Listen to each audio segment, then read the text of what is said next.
Clematis ইরেক্টা ঔষধটি gonorrhoea shrub চাপা পড়ার ফলে সৃষ্ট চর্মরোগ এবং মূত্র সংক্রান্ত রোগে ব্যবহৃত হয়। পুরুষ জননেন্দ্রিয়ের উপরেই এর ক্রিয়া অধিক লক্ষ্য করা যায়। অপচিকিৎসায় গনোরিয়া স্রাব চাপা পড়ার ফলে প্রস্রাবদ্বারের সংকীর্ণতা বা ইউরেটার চেপে আসা, মূত্রদ্বারের মুখ বন্ধ হয়ে আসে, ফলে ফোঁটা ফোঁটা বা থেমে থেমে মূত্র নির্গত হয়। মূত্রনালী সংকোচনের জন্য একবার প্রস্রাব হয় আবার বন্ধ হয়ে যায়। প্রস্রাব নির্গমনের প্রথমে এবং প্রস্রাব নির্গমনকালে মূত্রস্রোত দুই ফাঁক হয়ে নির্গত হয়। প্রস্রাব করার সময় মূত্রনালীর গোড়া হতে লিঙ্গমূল পর্যন্ত অসহ্য বেদনা থাকে। এই ঔষধের ক্রিয়া পুরুষদের ক্ষেত্রে বাম দিকে এবং নারীদের ক্ষেত্রে ডান দিকে দেখা যায়। গনোরিয়া স্রাব চাপা পড়ার ফলে বা আঘাত লাগার ফলে অন্ডকোষ বা প্রোস্টেট গ্ল্যান্ডের প্রদাহ ফুলে যাওয়া, শক্ত হয়ে যাওয়া এবং তাতে অসহ্য ব্যথা থাকাতে এটা ব্যবহৃত হয়। প্রসূতিতে প্রসবের পর মূত্র যন্ত্রণা, থেমে থেমে মূত্র নির্গত হওয়া, বাম ব্রেস্ট বা বাম ডিম্বাশয় যদি আক্রান্ত হয়ে থাকে তো সেক্ষেত্রে আপনি ওষুধটি ব্যবহার করতে পারেন। ক্লিমেটিস ইরেক্টার প্রধান কথা হচ্ছে গনোরিয়া চাপা পড়ার ফলে রোগ।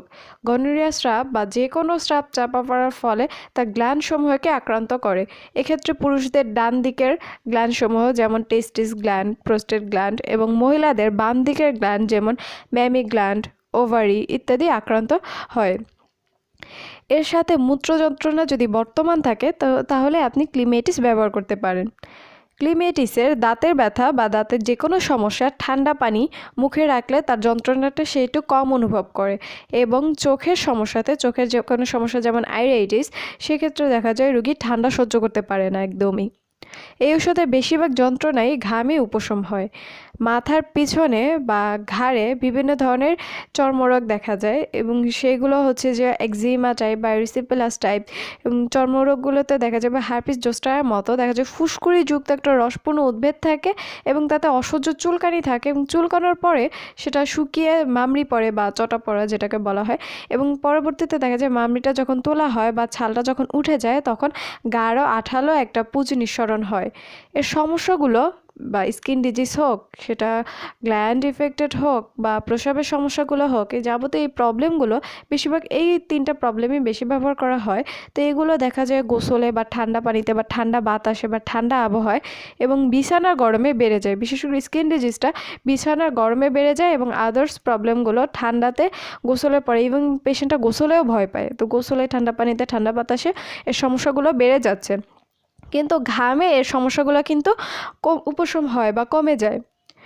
তো এটা একটা অ্যান্টিসিফিলিটিক মেডিসিন। তো সিফিলিটিক মেডিসিনের বা সিফিলিটিক মায়াজমের একটা বৈশিষ্ট্য হচ্ছে ন্যাচারাল যে স্রাবগুলো আছে, এই ন্যাচারাল স্রাবগুলোতে যেমন ঘাম, তারপরে হচ্ছে প্রস্রাব স্রাব, ন্যাচারাল যে স্রাবগুলো আছে সেগুলোতে হচ্ছে বৃদ্ধি আছে, কিন্তু অ্যাবনর্মাল স্রাবগুলোতে হচ্ছে তার সমস্যাগুলো কমে যায়। তো এই ক্ষেত্রে ক্লিমেটিসে দেখা যায় যখন এই পেশেন্টের অতিরিক্ত পরিমাণে ঘাম হয় তখন তার সমস্যাগুলো একটু সে কম অনুভব করে থাকে। তো অ্যাকুইট ক্লিমেটিস রোগীদের ক্লিমেটিস ব্যবহার করার পর ম্যাক্সল প্রায় লক্ষণ সাদৃশ্যে ব্যবহৃত হয়ে থাকে। ব্রাইনিয়া, ক্যামফোর, ক্যামোমিলা, অ্যানাকার্ডিয়াম, ক্রোটনটিক, রাস্টক্স, রেনান ভালভোসাস, এগুলো হচ্ছে এই ঔষধটার বা ক্লিমেটিস ঔষধটার ক্রিয়া নাশ করে থাকে। যখন আপনি ক্লিমেটিস ঔষধটা রোগীকে প্রয়োগ করবেন তখন রুটি, ঠান্ডা পানীয় এবং গরম খাদ্য রোগীকে খেতে নিষেধ করে দিবেন। তো এটি বেশিরভাগ ক্ষেত্রেই ব্যবহার করা, দুঃশক্তিটা হরহামেশাই ব্যবহার করা হয়ে থাকে। তবে ডাক্তার ন্যাশ বলেছেন স্কিন ডিজিজের ক্ষেত্রে বা মূত্রনালী সংকোচনের ক্ষেত্রে একমাত্রা উচ্চ শক্তি ক্লিমেটিসই এনাফ। তবে যদি এর সমস্যাগুলো বেশি মনে হচ্ছে স্কিন ডিজিজের ক্ষেত্রে বা গ্ল্যান্ডের ব্যথা যদি অসহ্য থাকে, তো সেক্ষেত্রে আপনি মাদার টিংচার ইউজ করতে পারেন বা নিম্নশক্তি যেমন 3x ইউজ করতে পারেন।